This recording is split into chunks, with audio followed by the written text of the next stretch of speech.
You know, So, over the past, well, hell, ever since season 1, actually, there have been various people that I've talked to online, various people that have seen our reviews, that the question, either as a joke or as a serious question, actually comes up. what's that? What is it to be a hooligan? What are the hooligans about? Well, you have to pay your monthly dues. You have to be jumped in. You have to be branded. It must be done as a ritual under the Bear Star. Let's not forget, because apparently we're Necronomiconic like that. Yeah, all the secret societies I talk about in the generalist. That's it. But even at those times where I get sort of pensive and ask myself that question, the answer always comes back the same. Whooping ass. Exactly. You know, it's said that it's not how hard you get knocked down, but whether you get back up. I'd beg to differ. Whether or not, I mean, for guys like us, whether or not we get back up, that's a non-issue. The question is how quickly we bring the fight to the fuckers that knocked us down in the first place. So what you're saying is we're a cult of violence. What I'm saying is like we're real-life equivalents of Arisen. You think on that for a second. Arisen. From Dragon's Dogma? Exactly. Oh, good, because I wouldn't want to be a pawn. My only issue is I've seen... He knows where I'm going with this, too. I do, and that's the problem. I've seen too much Rule 34, and there's been a lot of talk bandied about on the internuggets about, you know, is it okay, is it acceptable to fuck your pawns? Which, maybe it's because I don't know enough of the storyline that I'm like, sure, why the hell not? We're going to be having robot prostitutes in 2015 anyway. Okay. So if I'm down with fucking a robot, you know, I should be down for fucking... No, not Fisto from Fallout 3. I ain't down with no Fisto. I never tried that motherfucker. Wow. No, it don't work like that. Wow. It don't work like that. Do I look like one of the siblings? No, I don't. I look like one of the... Actually, I look more like one of the siblings that run the Silver Rush. Okay, you see, I actually had this nice little segue into what we were going to be reviewing, and Monkey Wrench? As usual, that bastard uses Monkey Wrench. It's super effective. Just keep hitting it, it'll work eventually. God, it sounds like the jungle jive machines at work. Jungle Jive? We'll talk about it some other time. Anyways, folks, y'all know who we are. Y'all know what we're here to do. Play some games. And today, for our season finale, the big one tray. We end it with the game that we wanted to start with. Oh, one tray, 1-3, 1-3. I was thinking 1-0.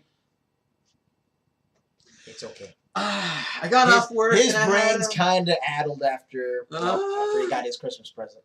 That too. I just want to show this off since you brought it up, motherfucker. I show up. This motherfucker hits me with Dishonored Goaty. Dishonored fucking Goaty. He knows I love Bethesda. And so I'm like just freaking out to the point where I just like, throw it on the thing on the bed. I walk out and I just kind of close the door. No! I seriously was I was so unexpected. I was just expecting to eventually buy this Dragon's Dogma off of you, but the Christmas. Happy Kwanzaa. See, it's easy shopping. It's easy Christmas shopping for a household of gamers. It's easy shopping for me. Give me like 5 $1 games, I'm fucking fine. But instead, you got me Goaty Dishonored, so I know what I'm doing tonight. And for once, not masturbating furiously. Speaking about masturbating furiously and Rule 34 bullshit, Dragon's Dogma Dark Arisen. This is actually what we were going to open up the season with, but I think we tried once and it desynced. Yeah, we tried back when I had the Roxio game captured. Yeah. And the lag on that. But the lag on that was pushing Ultimate Marvel vs. Capcom 3 lag. Yeah. But here we are at the end of season 2. We got some good shit for you. Ace, kill him softly. Softly? Says you. So, Here we go. Dragon's Dogma and Dragon's Dogma Dark Arisen.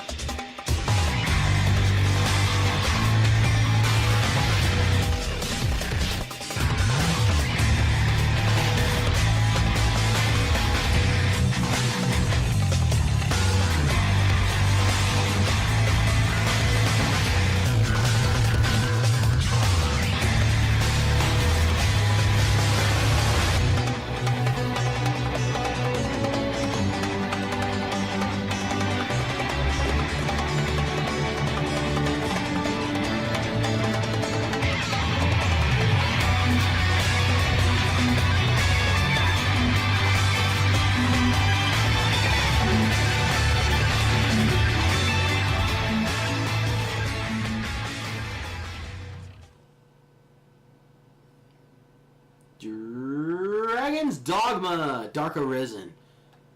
Well, we've come a long way, baby. Yep. Long way indeed. And it's a long way down. Oh, let's give some more of our people. Usually I'm the one who alienates fans. You're just like immediately Vertigo. There's all of our fucking. Ooh, look, more wolves. So it's good that we're actually getting right into the action. Oh shit! Doggy. Don't struggle. You'll only make it worse. So grabbing and throwing the game. Here's a game that didn't really have too much fanfare, so to speak. And I've said that before, but this time I actually mean it. Whoa! What was that all about? Holy shit! So, part of the reason why this didn't come out with that much fanfare compared to other Capcom releases is mainly because this released around the same point in time and was damn near in competition with Capcom's other big release at the time, which was Resident Evil 6, or at least the upcoming release for Resident Evil 6. Not to mention the other one, Cross Tekken. Yeah. Which we all know how that ended up. But you see, here's the thing. In the midst of all that, where Capcom was talking about how they were going to reevaluate their DLC delivery policies and, stop jerking people around with on-disc DLC, what winds up happening, not just with vanilla Dragon's Dogma, but also with this, more on-disc DLC. Wait, on this game here? Yes. Interesting. I didn't know that. Well, see, this right here, this is what I want to do to Capcom's DLC policy. They could always just hire us. It's not like it's not like our emails are hidden or something. Hey, the Hooliganz will do your DLC right. I'm just saying. So, wow, we just jumped straight into the. Let's go with it. Let's roll with it. So DLC. What are we looking at with this game when it comes to DLC policies? Well, the funny thing is, if you already have and have played through the original Dragon's Dogma, which I did, I'll say it, I picked it up. Why? Because I was looking at it the same way as I looked at Remember Me. It's a unique Capcom IP that deserves more attention.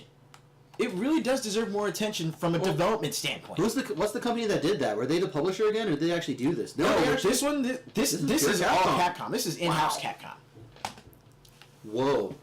I'm actually surprised because as of late, Capcom's been doing nothing but sucking off their old IPs or their old IPs, outsourcing everything. Yeah, but here we have a Capcom game that, well, I would say dares to not be like any other game fighting or fantasy game out there, all because of the grabbing mechanism. Every now and then you get a mechanism in a game that makes the game, and for me, part of the fun is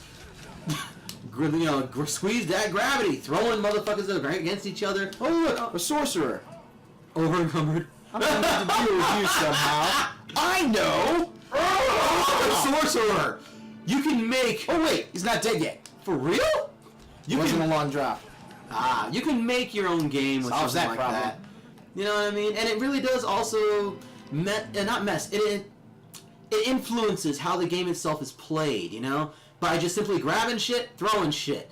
And it may be. Since I'm not by the cliff, I won't be able to like insta kill things by tossing them off the edge. But it's funny to watch him go, though. You know, I would liken it to Final Fantasy X, and suddenly in Final Fantasy X2 you're able to jump. By just doing that alone, it changes the way the game is played, the way things are hidden, the way things are encountered. You know. But yeah, this is nice. But this is definitely a fighting roleplay game. I would say on par even with Fallout or... Oh, they got an archer! Not anymore. So the DLC policies is they are, once again, they put everything in this, but you have to pay to unlock it. On the disc. Yeah. That sucks. But if you already have Dragon's Dogma and you decide to pick up Dark Arisen, Yeah. then you... Oh, thank you, Krieg! I love it when they do that! You actually get bonuses like some of the DLC costumes and armor sets. Yeah. You actually get access to those if you load up your old Dragon's Dogma file. Well, what And if... you also get access to the Eternal Waystone, which is basically something that... I love that! Thank you, Krieg! We can go into detail about the Waystones and stuff a little bit later. Yeah. Well, here's the other question, really. When it comes to... Well, I got it because, you opened up that thing. When it comes to the DLC now, I, for one, was going to... That was another pawn. Ah! I just tried to shoot. I was going to wait until Dark Arisen came out, because Dark Arisen comes with the original game, too. Yeah. Which I actually approve of that kind of thing. I mean... So yeah, you could either buy Dark Arisen as a digital copy and play it with your vanilla Dragon's Dogma, kind of like Dynasty Warriors 8 Extreme Legends. Yeah. Or you can get all on one disc, Dragon's Dogma and the Dark Arisen expansion. And since we're already jumping ahead of the gun, as far as I know, it was at $40 when it first came out. And as far as I know, it should still be around there because Christmas. Yeah, it's close to it. I mean, I bought this for $30. And this game is up there. I believe it's worth that $40. I think it's worth it personally. Yeah, I know the amount of gun, but the amount of content that it comes with, even before the DLC. Dude, hello, Hammer. Dig that skull tapper. Holy hammer! What's your name? So is it okay to have sex with your pawns? Wow. Because dude, I don't have enough rift crystals for her though. Aw. So. Oh, wait a minute. Wait, converse. Add to favorites. Because honestly, you must have found some really good pawns. Well, I don't. Well, again, this is a new file, so she's the first one that I've actually added to favorites on this file. Oh. So, gameplay is going to take up probably a good chunk of this. So why don't we go to somewhat of the storyline? Yeah, let's do as much of the story as we can without spoiling it, because holy crap. Well, first and foremost, I want to point out that this is Capcom. I don't remember what other game was like this, but this is a Japanese game designer making, in my opinion, a Western-style game. I mean, very much so. The storyline is really not what you would expect from Capcom, of all people. Or even Squeenix, or anything like that. I mean, usually there's a, good-looking, freaking androgynous, dude, man-child trying to save the world with his big-tittied freaking sidekick. Eventually, his nemesis/lover shows up. Shit sucks. In this one, shit kind of goes down right off the bat. Oh, yeah. Shit goes down in the most impressive of ways. I mean, to give you the basic gist of the story, in this world that they have set up, Grancis, in this world, basically, there be dragons. The one that's just called the dragon, people consider it the incarnation of evil. For good reason. Your main character, which you have the option to customize right at the start in probably one of the most...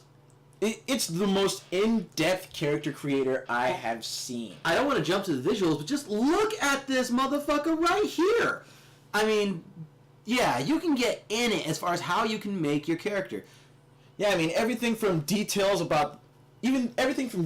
like, the musculature of your build, the actual structure of your character's face. everything down to the almost most minute details, you have access to customizing when you create your character. I mean, that's in depth. That's some graphical pretty. And your character is what is known as the Arisen, someone who has actually faced off against the dragon, died, mind you, because let's face it, Squishy Bits going up against a force of nature with scales and muscle. Something as big as a fucking Jaeger right out of Pacific Rim, mind you. Yeah, and when that shit... the game basically starts off, well, technically the prologue of the game starts off with a previous Arisen in a past generation. I remember that, yeah. But when it comes to your character, you're just a regular fisherman from a coastal village. When you try to run up on the dragon, with a sword that one of the guards dropped, you get murked. You get murked bad. You get powder-coated pimp-handed by the dragon. Only for it to look down at you and do like Loki, just, you have heart, and then plucks it clean out your chest. There are reasons for it, and honestly, the last time I saw something like that, Dragonheart. But I'm not going to blame them if it's a great trope in this game, and it is. It is. I mean, it just is. And besides, you need a MacGuffin anyway to get you into the quest. Why the fuck not? You're not going to have much of a storyline of, the fisherman picked up the sword, went after the dragon and died, the end. No, we need something more than that. But that's the basic gist of just how it starts off. And pretty much the overarching goal of your quest throughout the course of this whole game, which will take a good 40 to 70 hours before getting into the side quests and everything else. Then you're clocking it at over 100, and that's just for vanilla Dragon's Dogma, mind you. Let's not get into the extra content they add for Dark Arisen. So you may not like their DLC practices, but by God, Dark Arisen is good. Yeah. But the overarching goal of this quest is to reclaim your heart from the fire-breathing lizard. You almost might not want to, though. Yeah. Well, one of the things about being the Arisen is the ability to use pawns, ain't it? Yeah. As the Arisen, you basically have the power to command humans from another dimension. Yeah. Yeah. And although they are pretty much like humans, they look like humans. I mean, take a look at Rook, Hannah, and of course, Alistair Krieg. Believe it or not, that's an Easter egg. There's a thing I got called Maximum Krieg that we know he's very well beloved by the Hooliganz. Let's just say that. But when in doubt, call in boss of the boss. But basically, even though the pawns look human, they literally have zero will of their own, or at least that's how this story tells it. But when you're running about the place trying to complete objectives, you're worried about these dudes looting and smashing shit. I'm well known as a role-playing gamer amongst our friends for being that motherfucker that lights everything on fire. If I can figure out a constructive way of utilizing it, I will burn shit. I will murk a motherfucker in his sleep. Yes, I'm the motherfucker stealing everything. And if I can get the GM to agree to let me do shit that they will normally never allow, hey, that's all fun to me. It's like, yeah. But in this, Ace played a game with me where I was the GM, Neo Tokyo, where shit like that went down for everyone. Ace, was it fun? Oh, look. God, you hate goblins. So that's Krieg, Maximum Krieg. So, wow. Right in his face. So suffice it to say, the pawns are indeed some of the most... Jesus! Dudes, come on! They are some of the most bloodthirsty, chaotic good, fucking chaotic period NPCs you'll ever have a chance to play with. Like, seriously, out of nowhere, you'll hear one of them, hey, this looks cool. Oh, was Krieg holding him down for Hannah to shock him with lightning? Yes, he was! Wow. God, and that's the other thing. Some great team tactics on this game. Sure, you can pick up and chuck a motherfucker, but you can also, I don't know if you can, but the pawns can hold them for you. Actually, you can. Oh, even better. Pretty much all you have to do is just pick them up and then use one of the group macro commands. That's awesome. And now holding them does what? Just paralyze outside of just bullying a fucking goblin. Because you need to bully a troll. Hey, with Alistair Krieg, you could bully a troll. I'm just saying. That's a big motherfucker. So is he. I have an army. We have Krieg. Oh shit! But so holding them just basically paralyzes the opponent, and yeah, it basically allows you to literally hold them in place. And if you use the either come or help commands, I believe, then you actually call your partner over to attack the enemy that you're holding. That's some double team bullshit right there. There are also certain techniques that each class of character has, like the fighter, for example. Yeah. They have a move called Springboard, where they basically put their shield up so that way you could run up and bounce off the shield. Oh, that's cool. So if you're facing off against airborne opponents, yeah, you can get to them, no problem. You know what? Let me go ahead and just continue with the story as far as, like, continue on to the next point in the story. Now, again, as far as... Let's go right into the audio-visual critique, since, again, like you said, the gameplay in this is pretty stinking meaty. This might be another Dynasty Warriors thing where gameplay is going to be like the whole next section. Then let's get indeed audiovisual out the way. You know, I have to admit though, one thing. I just want to throw this out there: the voice acting. The voice acting is kind of interesting. Well, the voice acting is very fantasy trope-ish. Maybe that's it. Because I just didn't really like Koima. I don't like her.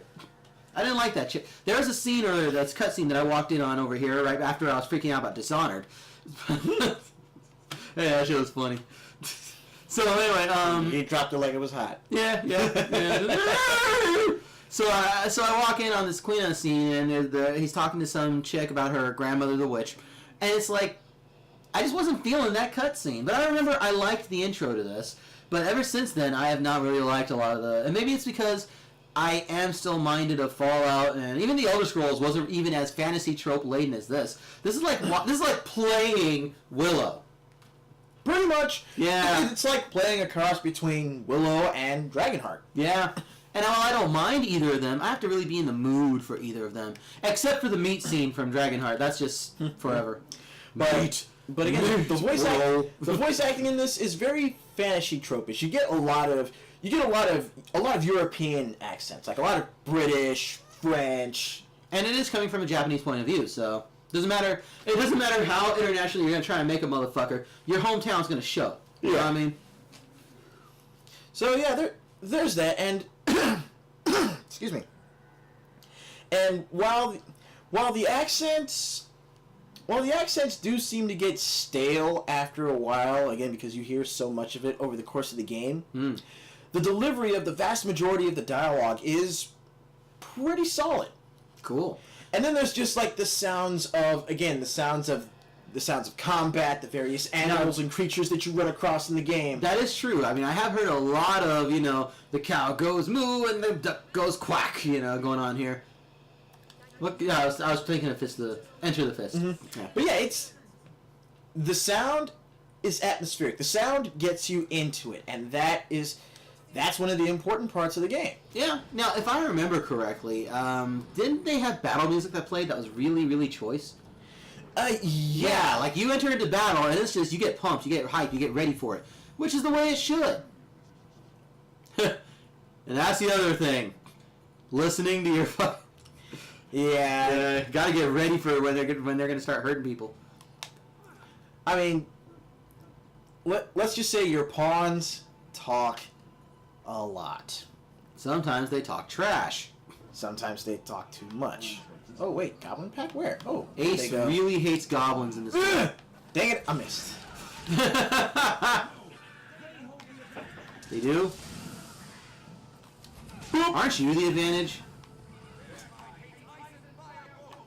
You will hear... Their kind just hates me. Yeah. You'll also hear a lot of things like that. Little hints about what you should do against monsters. And that actually comes from the fact that the game, pretty much as you play... Harpies? Yeah. Harpies. Harpies. Basically, as you play, the characters, your pawns, they'll actually learn from their experiences. Oh. That's why I was hitting the transport. Oh, shit. Good job, Strider. So, Get down here, damn bird. visually, this game appeals so much to me. Like Ace was mentioning earlier, the character creator is fucking rich. Oh, it's that hot chocolate and cheese cake. It is rich. Just the way things look play out really well on the PS3. We don't even have this thing on HD, and I'm pretty certain this thing is gorgeous on HD. Dang it. Stinking harpies. Ace mentioned that in the quote-unquote tutorial of the game, so to speak, you actually come across as the first Arisen or something like that. Oh. And then you got awesome moments like that. I just dig shit like that. Oh. Yo, give me a boost. Gusto! Gusto! Oh wait, never mind. Just cut him right down from the air. So audio, you know, there's a lot of good to this, but I have noticed some very light and minor clipping issues every now and then. Yeah, collision detection isn't at its greatest. Capcom. It's not bad, but it's not perfect. But at the same time, you can still grab a motherfucker and chuck him. Which, let's face it, that's why we're playing this game. This is Dragon Age the Grabbing. Sorry, guys. Oh, shit. Let's see if I can go ahead and light some of these bastards up with arrows. Light their fire. A bird, perhaps? It should be so lucky.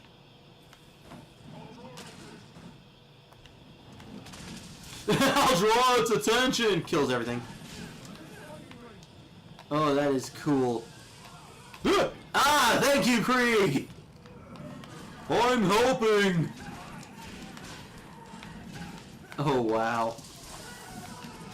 So we've mentioned the meat of the story for the game proper, for the vanilla. What about Dark Arisen? What's that about? Oh, Dark Arisen is where it gets interesting, because over the course of the story, you actually hear about a far-off place known as Bitter Black Isle. Oh? Bitter Black Isle. In Dark Arisen, you actually get to go there. Ooh. And on Bitter Black Isle, let's just say... Alright, minor spoiler. You will eventually run into the dragon. You will eventually face off against the dragon that, you know... Did you jacked your arteries. Jacked your arteries. After you face and defeat said dragon, that's when things get hairy. Wait, jacked your arteries? Really? That's just hyenas. So pretty much that's the witch hunt of Dark Arisen. Of Yeah. Dragon. Yeah. You were literally hunting down the dragon at that point. Oh. No. Basically, after you face the dragon, that's when things get wild. Oh. Bitter Black Isle, things are that wild from the start. Well, it is an advance. It's not like a game you're going to play before you play the vanilla. That's the post-game. That's an expansion pack, definitely literally. Post-game. See, that's the thing. It's not a DLC. It's an expansion pack. It's a fucking, yeah. We remember that shit from Doom. Hmm? Fucking Diablo. Excuse me, Diablo. I know what I need to do here. At No? least I think I know what I need to do here. Are there some boulders that I can knock down? No, there aren't. Not yet. That's the other thing. It seems like there's some interactive backgrounds going on. Yeah. Awesome. Yeah! Oh, wow. So, audio-visual price point, DLC, storyline. I mean, is there anything else you want to add for the visuals, or did I just pretty much cut it right there? I mean, the special effects are pretty fucking sweet. Yeah, the effects are awesome. I mean, again, this game looks... Oh! Oh! There's what I could knock down. Ow! Perhaps I shouldn't have done that. Thank you, Pawns!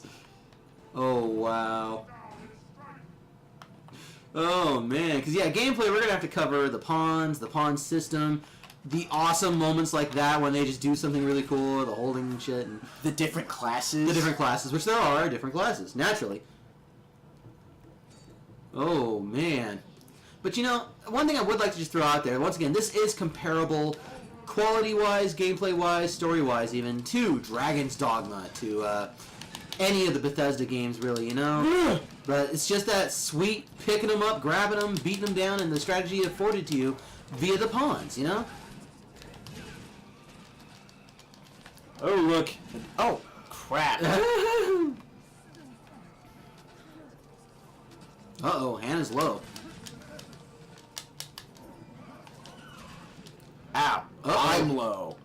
Uh-oh. We're going out at the first half on an interesting note. Thank you, Hannah. Ow.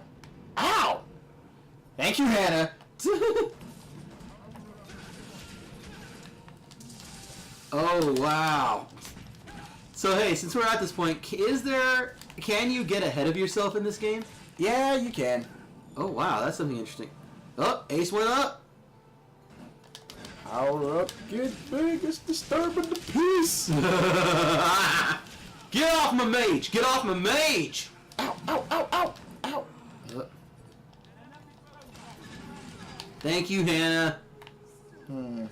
What to do with you? I know! Did Hannah just die? Oh, no way, can you? Oh! No, we'll be right back. Oh, That's the first time you've ever died on cam. wow. Oh, shit. Oh my god, we'll catch y'all after the break. Wow. Just crunch. Catch you when we get back.